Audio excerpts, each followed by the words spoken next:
For the first time on television, we film in one of Beijing's black jails, illegal under Chinese law, but run by the state. So the conditions here are obviously terrible. They've got either 20 or 30 people in a room.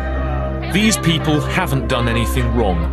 Their crime was to complain about abuses they've suffered. The authorities dismiss them as troublemakers and want them swept off the streets. But these people say they've been beaten. Are you beating people? Are you torturing people? In 2008, Beijing will host the Olympic Games, and China doesn't want any unhappy faces to spoil the show.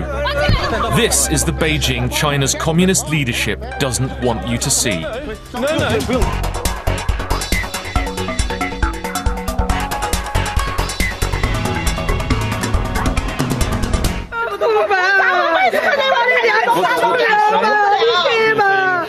Outside Beijing's main government complaints office, ordinary people seeking justice.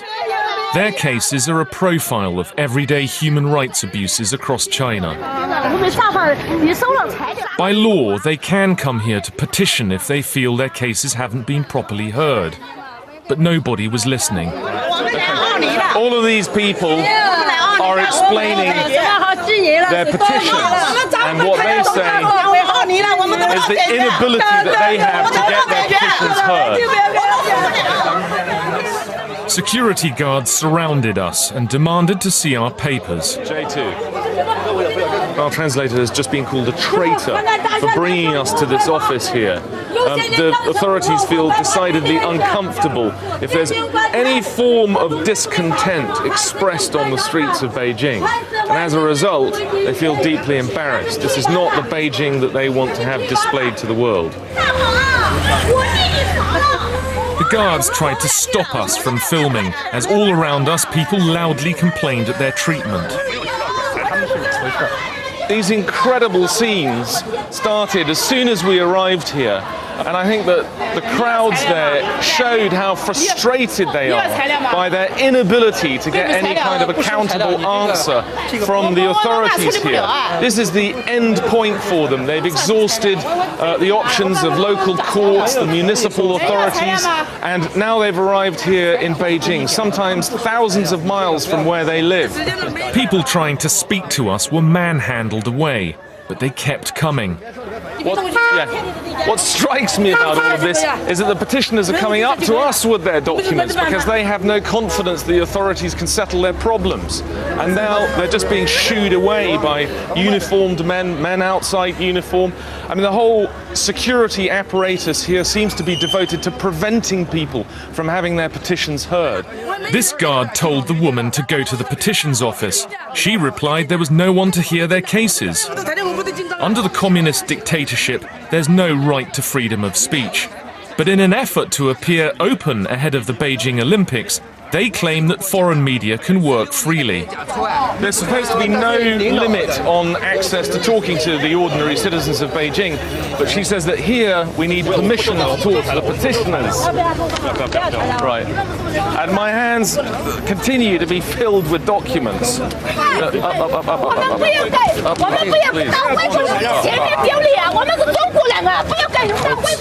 Okay. What was incredible about that was that just merely our presence precipitated this demonstration almost, and it just shows that the anger and frustration are just bubbling under the surface in China. People feel so helpless and frustrated that they're unable to express their discontent, and they're still following us down the street. Okay, sure. Yeah. My hands are now full of sad histories of injustices that they hope will be corrected here in Beijing.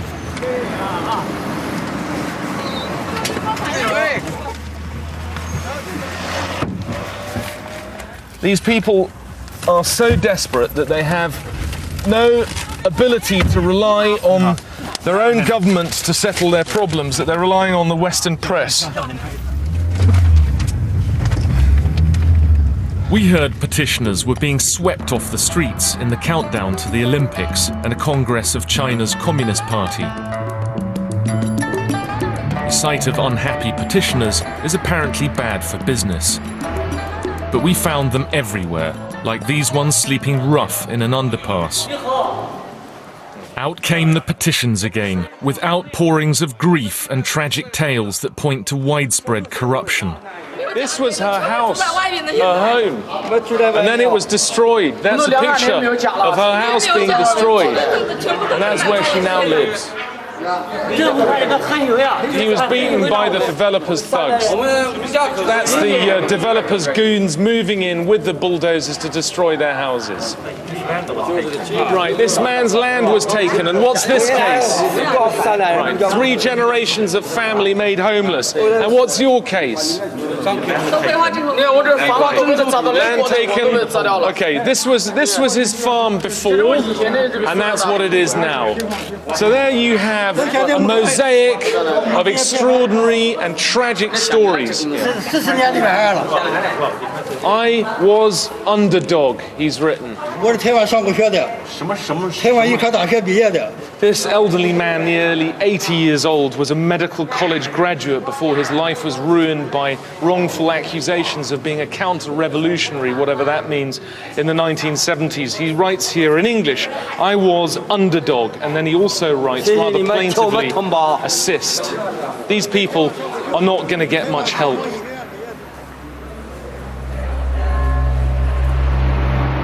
Beijing hopes the Olympics will advertise China as a modern, open, harmonious society, the new superpower. China promised to improve its appalling human rights record. But in some ways, the Games have made things worse. A stone's throw from the main Olympic village, we heard residents were fighting to save their homes from the bulldozers.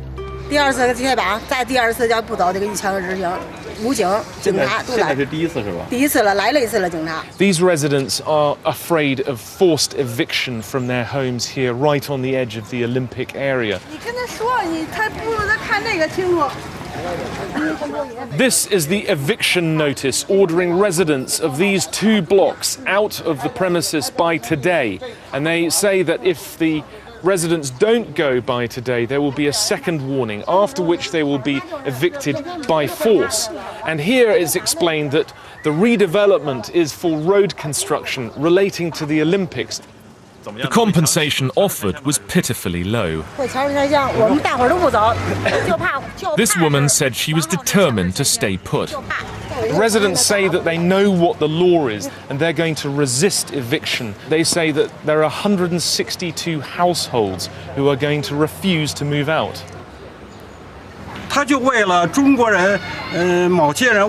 This man said the Olympics were all for show.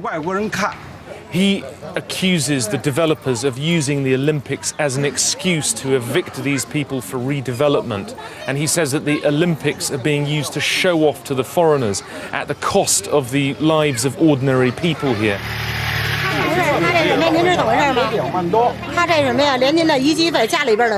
It's worth understanding that this is happening across the whole city of Beijing. Some sources say that up to 1.5 million people have been moved from their homes to make way for redevelopment ahead of the Olympic Games. And all of this is happening without any organisation to represent the interests of those evicted householders. It was hard to find anybody brave enough to speak on behalf of those who had been forcibly evicted from their homes. We managed to contact an activist whom we were told would help us. We were supplied with a code word to set up the meeting, and now we've been called to a house where we've been told he will have gathered some people to talk to us. Liu Anjun was waiting for us in the street. I was shocked to discover he'd been disabled after a brutal assault while defending his home against demolition. 这儿呢，拿着刀，拿着铁棍。捅了我这地儿是4刀，把脑袋呢打了是将近有长的口子，打了是4处。 Mr. Liu was attacked by 4 thugs sent by the developers, and this is what he looked like afterwards. They broke both of his legs, one of his arms, they fractured his skull, and they stabbed him 4 times. He continued campaigning and was given 2 years in jail for disturbing public order. There, he says, he was tortured. He said that inmates were given electric shocks by the police and that he was forced to stand for 3 days without any rest or sleep. And when he fell down, he was roused with cold water. Liu and his wife normally stay in touch with a victims' network over the internet, but today they'd gathered some people to meet us. They'd come to Beijing as petitioners, but told us they were afraid of being either jailed or expelled from the city. Whatever claim of ownership ordinary people have to their homes, if they resist eviction, they face violent intimidation. We're going to a block of apartments where we've heard the residents are holding out against a company of developers who want to knock their flats down to make way for luxury new apartments, which are getting huge prices now in the year leading up to the Olympics. Half of these apartments have been abandoned, and you can see broken windows and they're derelict. And over there is the new apartment block that's just gone up. All around the buildings there are these slogans. This one's about trying to alert the foreign media. There are other slogans talking about how people want to stay here until they die. This elderly woman told us the developers had moved their workers into abandoned flats. The workers, she says, defecate and urinate outside here and dump all of their rubbish just right outside her apartment where she's living with her little grandson. Inside, it got worse. The sewage pipes had been sabotaged in a campaign to drive them out. Film that. I mean, there is raw sewage flowing out across the apartment.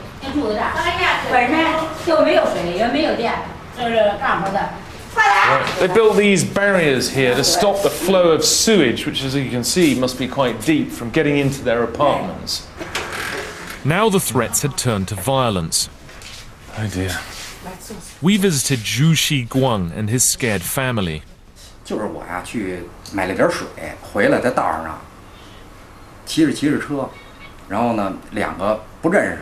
He says that he was riding his bike when he was attacked by 2 men who beat him up, hurting his leg and his arm. Who do you think beat you up? He said he thought his attackers were linked to the developers.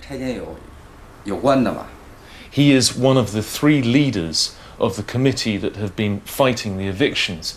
And after he was beaten up, the other 2 leaders were given threatening phone calls, and the developers said, if you don't move out, the same thing will happen to you. Downstairs, we found a 70-year-old man who'd received threatening phone calls. He was too scared to be identified, but his bloodied face and shirt told his story. 2 days ago, he was taking his early morning exercise in the park. 2 men came up from behind him and began beating him. They smashed him in the eye and in the nose. They knocked him down. They beat him up for a few minutes and then they ran away. Do you think that the police are investigating this seriously? He said the police promised to investigate, but he had no confidence they would help him. I sense that possibly he feels that there's a little bit of collusion between the developers and the authorities. Beijing's makeover means the flattening of historic districts known as hutongs. They're the heart of the city's culture and community. But many are overcrowded slums where residents would happily trade up to gleaming new high-rises if only the compensation was good enough.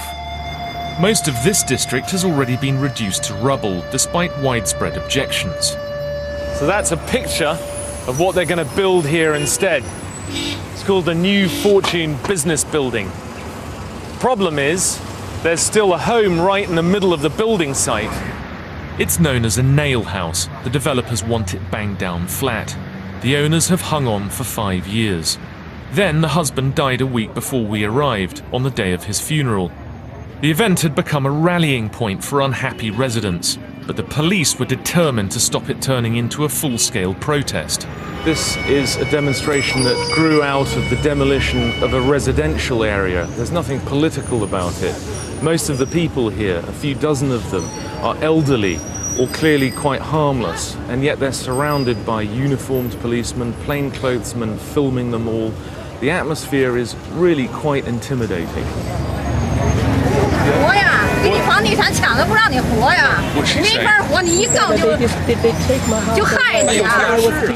She said that she's not scared about being filmed by us, but she is terrified of being filmed by the police. Her house was knocked down and she says she was beaten up and made deaf. We tried to get in to visit the widow, Mrs. Lee.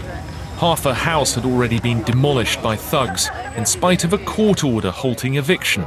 Okay, right, we don't seem to be allowed in there. This is all an area that has been knocked down here. Yeah. Hi. Okay. Not allowed? What's going on here? We're just maintaining the public order. The family tried to invite us in, but the police stopped us. It's okay to look in the house? No, it's not allowed to come here. Let's go, please. They stopped the funeral going ahead as well.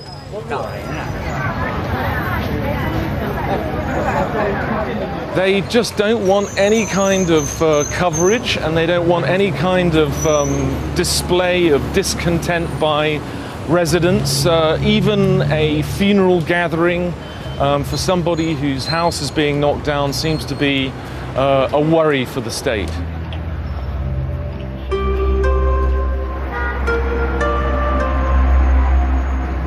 In the coming days, police surrounded the widow's house as her dead husband lay unburied, and they wouldn't allow us to see her. We've been trying to get in there, we've been refused several times, and now we're going to have another go.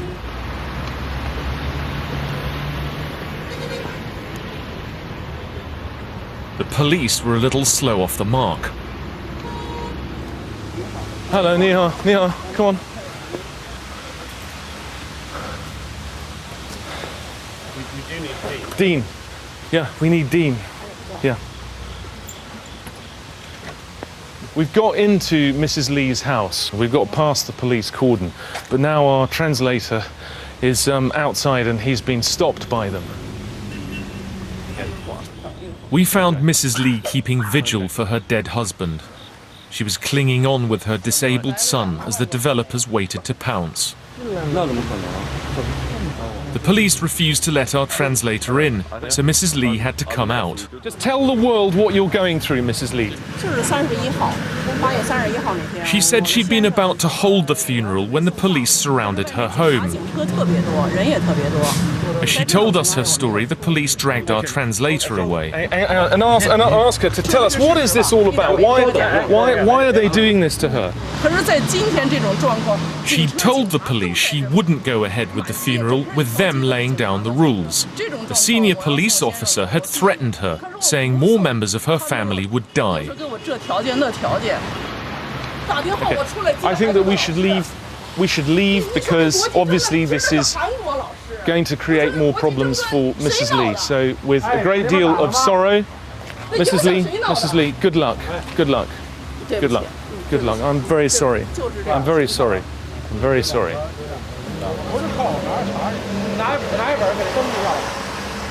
Presumably she can come and talk to us, can't she? It seemed not. There was nothing political about Mrs. Lee's campaign. All she wanted was to have the ownership of her home respected. She hadn't broken any laws, but the police still wanted her silenced.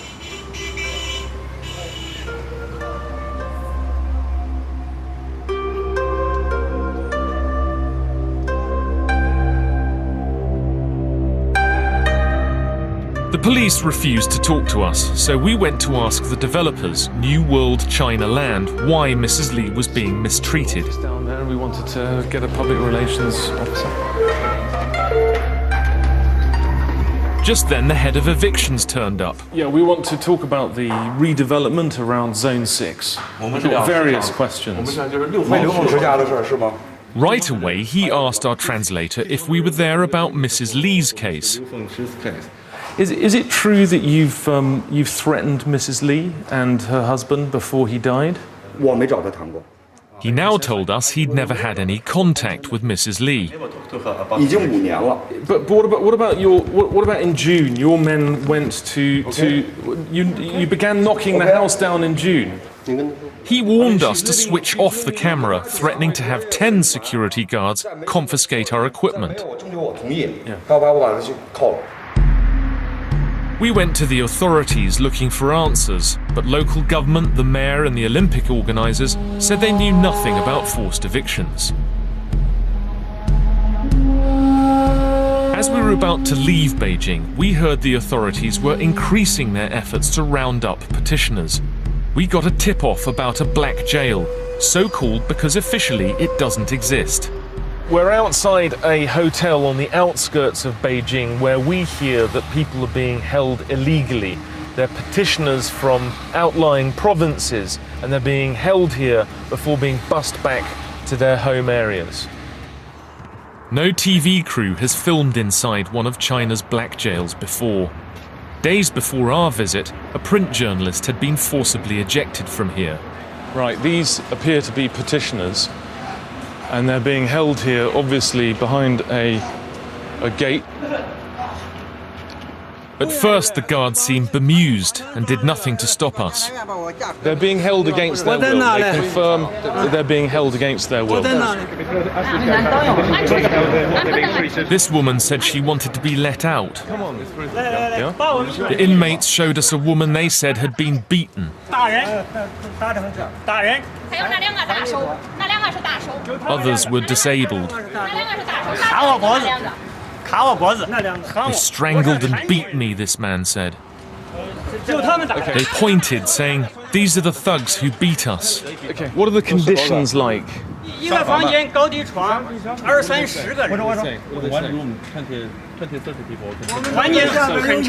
conditions here are obviously terrible. They've got either 20 or 30 people in a room. This is an illegal detention center. Okay. Now we're being manhandled away. What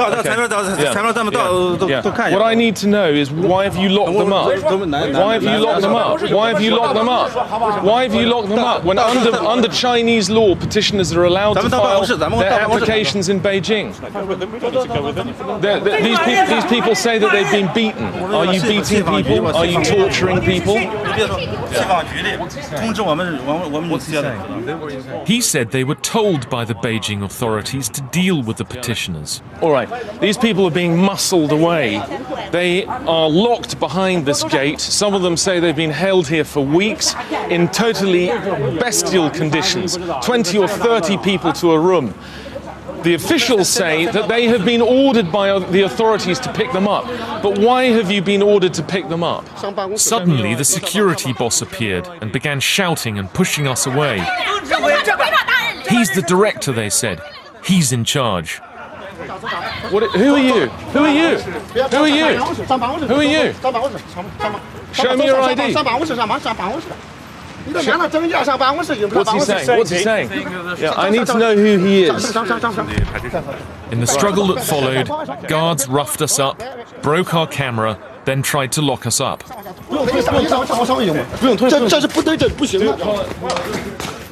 We called the police, but when they arrived, they arrested and held us for 6 hours. Officers from Beijing's police headquarters showed no interest in investigating the black jail.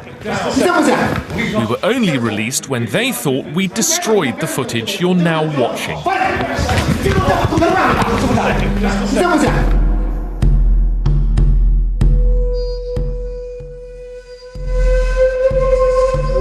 Next Friday at 7:30, Unreported World is in northern Iraq, where the Kurds are quietly consolidating their hold on oil. Next tonight, setting up a business against the stunning backdrop of Snowdonia, or succumbing to the breathtaking beauty of Brittany, a place in the sun, home or away.